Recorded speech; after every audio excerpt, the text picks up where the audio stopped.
तो अभी तो जो सारी हाइप है, एक्साइटमेंट है सर्वाइवर सीरीज के लिए, वो ब्रांड सुप्रीमेसी के लिए, रॉ वर्सेस स्मैकडाउन के मैचेस के लिए। लेकिन इस वीडियो में हम लोग बात करने वाले हैं एक पॉसिबल सरप्राइज रिटर्न के बारे में, जिसके बाद ब्रांड सुप्रीमेसी के बारे में कोई भी बात नहीं करने वाला। इसके अलावा गाइस खाली का एक इंटरेस्टिंग मैच डब्ल्यूडब्ल्यूई टीज कर रही है, रैंडी ऑर्टन के इंटरजेंडर मैच के बारे में बात करेंगे एंड ऑल्सो रोमन रेंज के बारे में भी। तो हर बार की तरह काफी सारी अपडेट्स होने वाली है इस वीडियो के अंदर।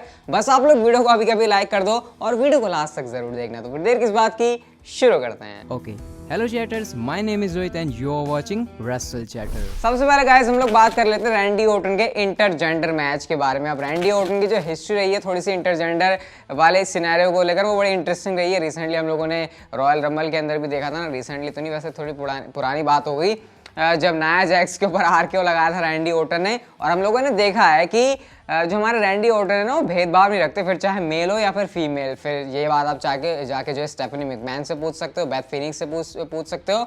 हिस्ट्री में काफ़ी सारी जो फीमेल है वो जो है विक्टिम बनी है रैंडी ऑर्टन की। तो गाइस रिसेंटली यहाँ पर जो डू ड्रॉप है उन्होंने कमेंट किया। अब अगर आपको नहीं पता तो डू ड्रॉप का नाम डब्ल्यूडब्ल्यूई में मेन रोस्टर में आने से पहले, जब वो इससे पहले यूके के अंदर कम्पीट करती थी, तो उनका नाम था पाइपर नेवन। और गाइस उनका जो निक नेम था वो था वाइपर। और वाइपर किसका निक नेम आपको पता है, डब्ल्यूडब्ल्यूई के अंदर वाइपर का नाम सुनते हमारे दिमाग में रैंडी ऑर्टन का नाम आएगा। तो यहाँ पर डू ड्रॉप ने कहा कि अगर मुझे मौका मिलता है रैंडी ऑर्टन के, उन्होंने यहाँ पर सिंपली ऐसा नहीं कहा कि उनको अपॉर्चुनिटी अगर दी जाती तो वो मेंस रॉयल रंबल के अंदर उतरेंगी और डेफिनेटली वो अपना जो जलवा है वो बिखेरेंगी मेल के सामने भी। आपको पता है यूजुअली डब्ल्यूडब्ल्यूई यही करती है कि जो फीमेल थोड़ी सी साइज में बड़ी होती है, डब्ल्यूडब्ल्यूई सिंपली उनको मेल के मैचेस के अंदर डाल देती है। इवन यहाँ पर आगे जाकर उन्होंने ये कहा कि अगर सामने रैंडी ऑर्टन है तो मजा भी आएगा, क्योंकि ऑलरेडी हमारे बीच जो बीफ है वो भी है। मतलब वो यहाँ पर इसी बात को रेफर कर रही थी कि मेरा नाम भी निकनेम हुआ करता था वाइपर, जो कि एक्चुअल में रैंडी ऑर्टन का है। तो ये भी जरा सेटल हो जाएगा कि असली में जो वाइपर है वो कौन है। तो यहाँ पर कुछ फनी वे में, इंटरेस्टिंग वे में डू ड्रॉप ने बात करने की कोशिश करी है। लेकिन हाँ, एक्चुअल में इसकी पॉसिबिलिटी भी है, क्योंकि आपको पता है डू ड्रॉप का मुझे तो भाई फ्यूचर काफी ब्राइट लग रहा है डब्ल्यूडब्ल्यूई के अंदर। और डेफिनेटली जब भी ऐसे इंटरजेंडर मैचेस या फिर मेंस रॉयल रंबल में किसी फीमेल को डालने की बात आएगी, नाया जैक्स तो अब रही नहीं डब्ल्यूडब्ल्यूई के अंदर, तो शायद डू ड्रॉप का नाम हो सकती है। तो do drop versus Randy Orton, क्या ये फेस ऑफ कन्फ्रंटेशन, इनके बीच कुछ ऑल्टरकेशन आप लोग देखना पसंद करोगे? कमेंट सेक्शन में आप लोग जरूर बता सकते हो। हम लोग चलते हैं गाइस अपनी अगली स्टोरी की तरफ। और यहाँ पर एक स्पॉइलर ही आ चुका है, आज नहीं तो कल, कर नहीं तो परसों, ऐसी वाली सिचुएशन हो गई है। और गाइस सीन ये है कि अब किसी भी पॉइंट पर डब्ल्यूडब्ल्यूई रे मिस्टीरियो और डोमिनिक मिस्टीरियो को अलग करने वाली है, और इसके बाद सीधा स्टार्ट हो जाएगी फादर एंड सन की फ्यूड। हालांकि अगर आप हमारे चैनल से जुड़े हुए होगे तो मैंने आपको ये बात बताई थी कि जो हमारे रे मिस्टीरियो हैं वो कभी भी अपने बेटे के साथ फ्यूड नहीं करना चाहते। उनके हिसाब से टेलीविजन के ऊपर शायद ये देखने में अच्छा नहीं लगेगा।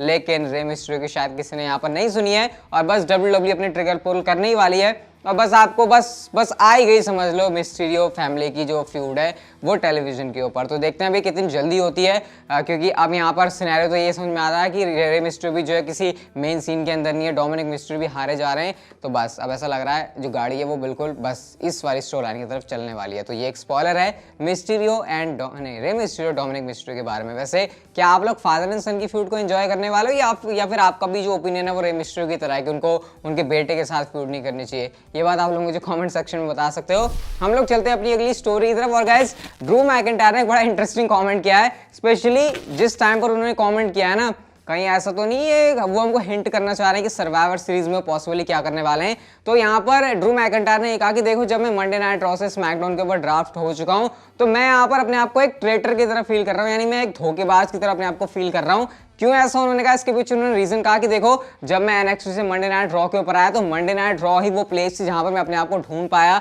यहाँ पर मैं 2 टाइम डब्ल्यूडब्ल्यूई चैंपियन बना, यहाँ पर क्राउड के साथ मेरा जो है इंटरेक्शन हुआ, यहीं पर जो है मैं पूरा फला फूला हूँ डब्ल्यूडब्ल्यूई के अंदर, जो मेरी ग्रोथ हुई है वही है।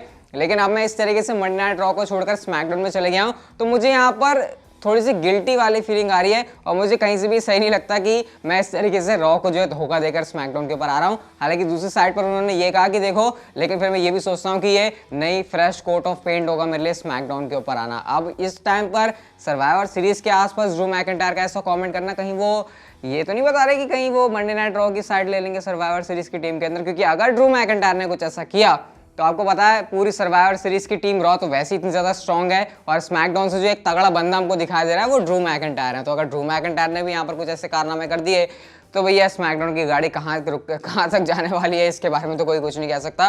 लेकिन हाँ, ये कुछ कमेंट थे रिसेंटली ड्रू मैकिंटायर के बारे में रॉ से स्मैकडाउन पर ड्राफ्ट होने को लेकर, जहां पर वो अपने आप को थोड़ा सा धोखेबाज फील कर रहे हैं। अगली अपडेट की तरफ गाइस हम लोग चलते हैं और रिसेंटली एक बड़ी इंटरेस्टिंग सी चीज हुई। आपको पता है WWE के अंदर जो सुपरस्टार्स के नेम होते हैं, फिर उनके जो एम्प्लॉयज के नेम होते हैं, या फिर जो ऑन स्क्रीन टैलेंट होते हैं, उनके नामों को लेकर कितनी ज्यादा विंस मैकमैन को चुल होती है। मतलब इतनी चुल होती है कि जो बंदे का सीधा साधा सा नाम चल रहा होता है, कभी उसको काट देते हैं, कभी बीच में कुछ जोड़ देते हैं, कभी आगे हटा देते हैं, कभी पीछे हटा देते हैं। तो रिसेंटली जो NXT की रेफरी हैं उनका नाम WWE ने रख दिया पेज। और आपको पता है पेज इस समय, पेज कौन सी वाली पेज, जिनको हम जानते हैं पेज, वो पेज WWE के साथ कॉन्ट्रैक्ट में है। तो ये काफी अजीब सी सिचुएशन थी कि भैया एक सुपरस्टार तुम्हारे साथ ऑलरेडी है, भले वो टेलीविजन के ऊपर आता नहीं है, वो कॉन्ट्रैक्ट में है, लेकिन सेम टाइम पर तुमने एक रेफरी को नाम पेज दे दिया। इवन जो उनके ट्विटर पर हैंडल था उसका नाम भी रेफ पेज WWE बन गया था, जिसके बाद गाइस पेज ने इसके ऊपर रिएक्ट किया और वो पॉपुलर वाला बहुत मीम है जहां पर स्पाइडरमैन, आप लोग ये वाले ट्वीट के अंदर देख ही सकते हो, ये वाला ट्वीट किया था पेज ने।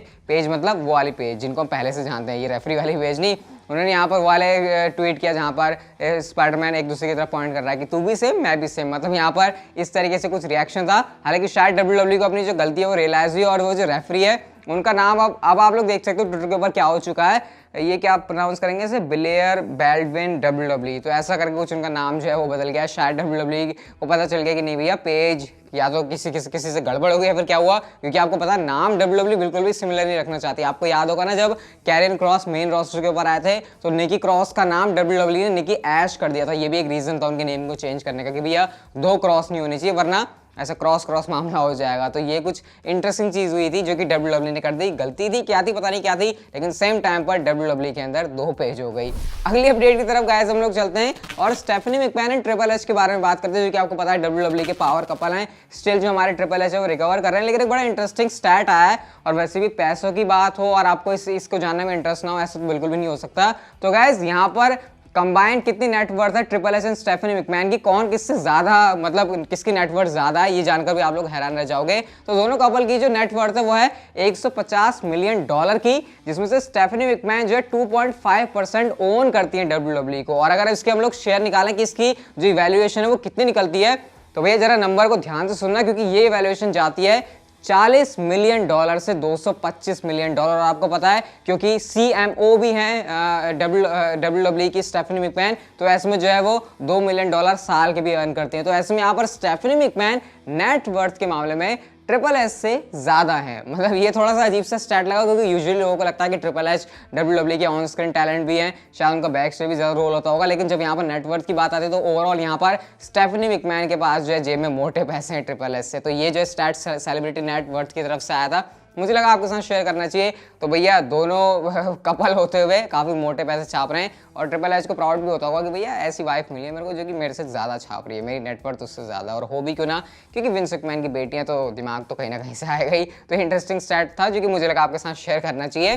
हम लोग चलते हैं अपनी अगली स्टोरी की तरफ और एक बड़ा इंटरेस्टिंग मैच WWE ने टीज किया है। अब देखो वैसे WWE इंडिया का जो ट्विटर अकाउंट है फिर इंस्टाग्राम अकाउंट है, वहां पर तुमको खली की पोस्ट देखने को मिलती रहती है, उसमें कुछ अलग बात नहीं है। लेकिन गाइस WWE का फेसबुक के ऊपर जो वर्ल्ड वाइड वाला एक ही अकाउंट है, उस पर एक ड्रीम मैच टीज हुआ खली का, और वो चीज आप लोग देख सकते हो उसमें यहाँ पर आपके स्क्रीन के ऊपर। यहाँ पर हमको देखने को मिल रहे हैं शैंकी, साथ में खली और लिखा हुआ है ड्रीम मैच, और साथ में कैप्शन है do you want to see the guru versus shishya match, मतलब कि गुरु वर्सेस चेला, यानी कि टीचर वर्सेस उसका स्टूडेंट वाला मैच। तो ये WWE की तरफ से ट्वीट आना बड़ा अजीब लगा मुझे, क्योंकि खली आपको पता है इस समय ना WWE के साथ कॉन्ट्रैक्ट में है, ना ऐसा लग रहा है कि खली के वापस आने का कोई चांस है। लेकिन ऐसा आउट ऑफ नोवेयर इस मैच को टीज करना, शायद WWE के कुछ ऐसे प्लान हो सकते हैं। मतलब इसका मतलब ये भी पता चल रहा है कि WWE स्टिल खली को कंसिडर करती है वापस से आने के लिए। वैसे अगर आपको ऐसा लगता है कि खली दोबारा से वापस आएंगे WWE के अंदर, उनका वैसे पूरा रन होगा जैसे हमने पहले देखा था, तो गाइस उसकी पॉसिबिलिटी यहाँ पर कुछ भी नहीं है, क्योंकि खली ना वैसा करने में इंटरेस्टेड है और ना ही मुझे लगता है WWE वैसा उनको ऑफर करने वाली है। लेकिन हाँ, आउट ऑफ नोवेयर इस तरीके का ट्वीट, ऐसा पोस्ट डालना, दिलशेर शैंकी और खली का शायद कुछ ना कुछ यहाँ पर है, और खली का शायद इन फ्यूचर आपको अभी और सीन देखने को मिल सकता है इस वाली पोस्ट से। तो यहाँ पर कुछ ऐसे लग रहा है, स्पेशली जब तक वहाँ पर शैंकी हैं, और आपको पता है शैंकी तो खली से ही ट्रेन होकर आए हैं। तो ये कुछ इंटरेस्टिंग चीज WWE ने खली को लेकर टीज करी है। आपको क्या लग रहा है WWE इससे क्या बताना चाह रही है, क्या हिंट करना चाह रही है, यह बात आप लोग मुझे कॉमेंट सेक्शन में बता सकते हो। और गाइस हम लोग चलते हैं हमारी नेक्स्ट एंड फाइनल स्टोरी की तरफ और बात करते हैं उस बड़े पॉसिबल मेजर सरप्राइज रिटर्न के बारे में, जो कि अगर हो जाता है सर्वाइवर सीरीज के अंदर तो भाई आंधी तूफान आ जाएगा। और जब मैं इतनी ज्यादा इस नाम को हाइप करके बता रहा हूं तो शायद आप लोगों ने कुछ आइडिया कर लिया होगा, कुछ नहीं कर लिया होगा। यहाँ पर गाइस मैं बात कर रहा हूँ द पीपल्स चैंप रॉक की। तो गाइस आपको पता होगा, काफी टाइम पहले मैंने आपको बताया था कि WWE सर्वाइवर सीरीज के अराउंड द रॉक के रिटर्न को प्लान कर रही है। और अभी रिसेंटली मैंने आपको एक चीज और बताई थी कि रॉक 25 करके WWE जो 25 साल है रॉक के उसको सेलिब्रेट कर रही है। तो ऐसा लग रहा है कि शायद WWE इंटरनली रॉक को लेकर कुछ चीजें प्लान कर रही है। और WWE अगर कुछ बहुत बड़ा सरप्राइज फैंस को देना चाहते हैं तो वो ये है कि सर्वाइवर सीरीज में हमको द रॉक की अपीयरेंस देखने को मिल सकती है। अभी गाइस मैं आपको बता दूं, इसको आप लोग सिर्फ पिंच ऑफ सॉल्ट के साथ लेना, सिर्फ इसको रूमर की तरफ समझना, ऐसा मत समझना कि ये चीज होने ही वाली है। लेकिन गाइस इसको लेकर क्यों ऐसी बात सामने आ रही है, क्योंकि अगर WWE द रॉक के रिटर्न को सर्वाइवर सीरीज में प्लान कर रही है तो ऐसा बिल्कुल भी नहीं होने वाला कि सर्वाइवर सीरीज से पहले ये बात हमको पता चल जाए। इवन मैं भी आपको नहीं बता सकता, क्योंकि इतना ज्यादा WWE इस बात को सीक्रेट रखने वाली है। और गाइस रिसेंटली WWE ने क्या किया, अपने इंस्टाग्राम अकाउंट के ऊपर उन्होंने इस वाली पिक्चर को पोस्ट किया जहां पर उन्होंने द रॉक को रोमन रेंज के साथ मैच के लिए फिर से टीज किया है और लिखा है who is your dream opponent for the rock. और साथ में खुद से ही WWE बता भी रही है, जहां पर रॉक के सामने हमको देखने को मिल रहे हैं हमारे ट्राइबल चीफ रोमन रेंस। और आपको पता है द रॉक वापस आएंगे अगर, तो एक ही चीज के लिए वापस आने वाले हैं, वो है अपनी स्टोरी लाइन शुरू करने के लिए against tribal chief Roman Reigns. तो यहाँ पर ये कुछ चीजें की शुरुआत होती हुई दिखाई दे रही है। अभी मैं आपसे ये नहीं कहूंगा कि अपनी होप्स को बिल्कुल ही रख लो कि रॉक का रिटर्न होने वाला है, क्योंकि अगर ये चीज होने वाली है तो ये बिल्कुल एंड मोमेंट तक सीक्रेट रखी जाएगी, किसी को पता नहीं चलेगा। एग्जाम्पल के लिए जैसे ब्रॉक लेसनर समर स्लैम में आने वाले थे, किसी को पता था ब्रॉक लेसनर आने वाले हैं? बिल्कुल भी नहीं, हर कोई बंदा सिर्फ स्पेकुलेट ही कर सकता था। तो यहाँ पर द रॉक के रिटर्न के बारे में कुछ ऐसा ही सीन है। अगर ये चीज हो जाती है सर्वाइवर सीरीज के अंदर तो आप लोग सोच सकते हो कि कितना बड़ा पेपर बन जाएगा सर्वाइवर सीरीज। और स्पेशली इसके होने के चांसेस तब भी, क्योंकि WWE इस मंथ को जो है सेलिब्रेट कर रही है रॉक 25 को लेकर। तो इस टाइम पर रॉक के वापस आने का सेंस पूरा बनता है। अब ये क्या चीज होगी उसके लिए हमको सर्वाइवर सीरीज का वेट करना पड़ेगा। लेकिन फिलहाल के लिए गाइस हमारी जो वीडियो थी आज की यहीं तक की थी। अगर आपको अच्छी लगी तो आप लोग इससे कर दो लाइक, चैनल को आप लोग कर सकते हो सब्सक्राइब, नोटिफिकेशन बेल को on, and see you guys in my next video.